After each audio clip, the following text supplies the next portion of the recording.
Values in action.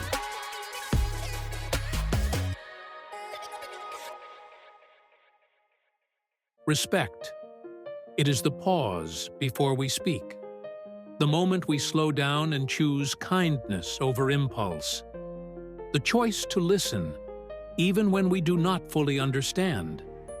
Respect is not about agreeing with everyone. It is about acknowledging them.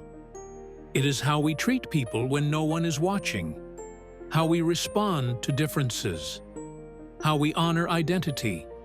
And one of the earliest places where respect begins is something deeply personal: language. সন্মান মানে ধৈৰ্যৰে শুনা, যেতিয়া কোনোবাই নিজকে প্ৰকাশ কৰিবলৈ সময় লয়। 尊重とは言葉を慎重に選ぶことです。なぜなら言葉は人を癒すことも傷つけることもあるからです。 आदर म्हणजे हे लक्षात ठेवणे की प्रत्येकाजवळ एक कथा असते जी आपल्याला कदाचित पूर्णपणे माहीत नसते. Icyubahiro ni ukubana n'abantu ububashye ukanabaha agaciro atari uko bafite ububasha cyangwa imbaraga ahubwo kuko ari abantu. When we talk about respect, we often think of manners or rules. But respect goes deeper than behavior. Respect is about identity, and one of the strongest markers of identity is language. The language we first hear at home. The language of lullabies, prayers, jokes, and comfort. Our mother language. Language is never just a tool. It carries memory, culture, dignity. When Singapore became independent, it was a young nation with many voices, different languages spoken at home, different histories carried quietly. Singapore's founding Prime Minister, Mr. Lee Kuan Yew, believed that unity should never come at the cost of identity. He understood that while a common language was needed to bring people together, it was just as important to protect the languages that shaped who people were. English became the working language, helping Singapore connect communities and engage with the world. But Lee Kuan Yew was clear that English alone was not enough. Mother tongue languages had to be preserved, respected, and passed on. That is why schools were required to teach students their mother tongue alongside English. Children would learn the language of opportunity without losing the language of their roots. Lee Kuan Yew explained the need for this balance when he said, "If we were monolingual in our mother tongues, we would not make a living." At the same time, he strongly believed that losing one's mother tongue meant losing culture, values, and a sense of belonging. In 1966, just a year after independence, his government made it compulsory for students to learn a mother tongue language in school. English became the main language of instruction, while Mandarin, Malay, or Tamil were taught to keep cultural identity alive. This belief shaped Singapore's bilingual education system. Progress was important, but so was staying rooted. In this way, respect became policy, because when people feel their language is valued, they feel seen, and when people feel seen, they belong. In India, respect was shown through personal conduct. Dr. APJ Abdul Kalam believed that respect was not about position, but about how we live our values every day. Despite becoming President of India, he remained known for his simplicity and humility. Many stories are shared about his life that reflect this spirit.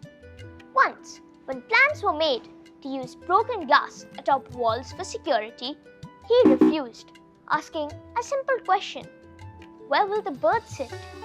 Through this small moment, he reminded people that respect extends beyond ourselves to all living beings. Dr. Kalam also believed deeply in how people should feel in our presence.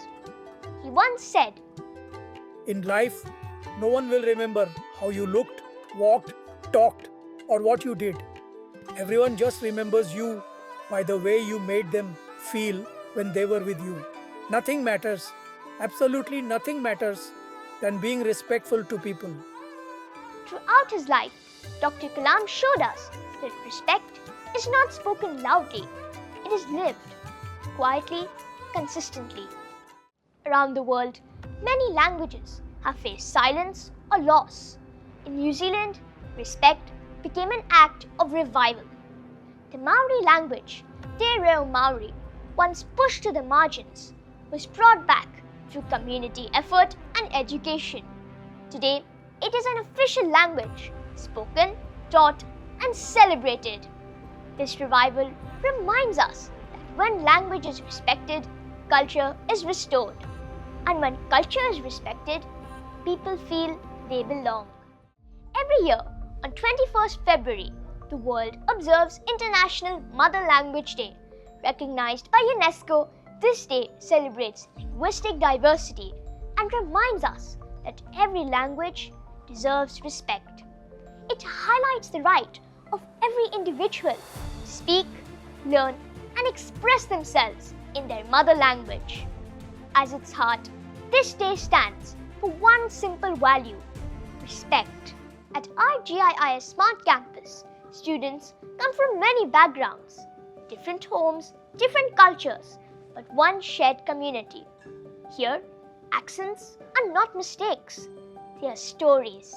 Students learn that listening is as important as speaking, that waiting patiently matters, that everyone deserves to be heard. Respect is practiced, not as a rule written on a wall, but as a habit we build every day. Respect does not ask us to be the same. It asks us to be aware, to pause before judging, to listen before correcting, to honor before responding. As we come to the final chapter of our values and action journey, this reminder matters more than ever. When we respect language, we respect identity. And when we respect identity, we build communities where everyone belongs. Thank you for joining us on Values in Action, because the stories we share remind us how values shape who we are and how we treat one another. Hi everyone, it's me, Griffin. This week's respect challenge is simple. Listen carefully when someone is speaking, even if they speak differently from you. Learn one word from someone else's mother language. Ask what it means and use it with care, because respect grows when we slow down and listen. Remember, respect begins with understanding, and it always starts with you.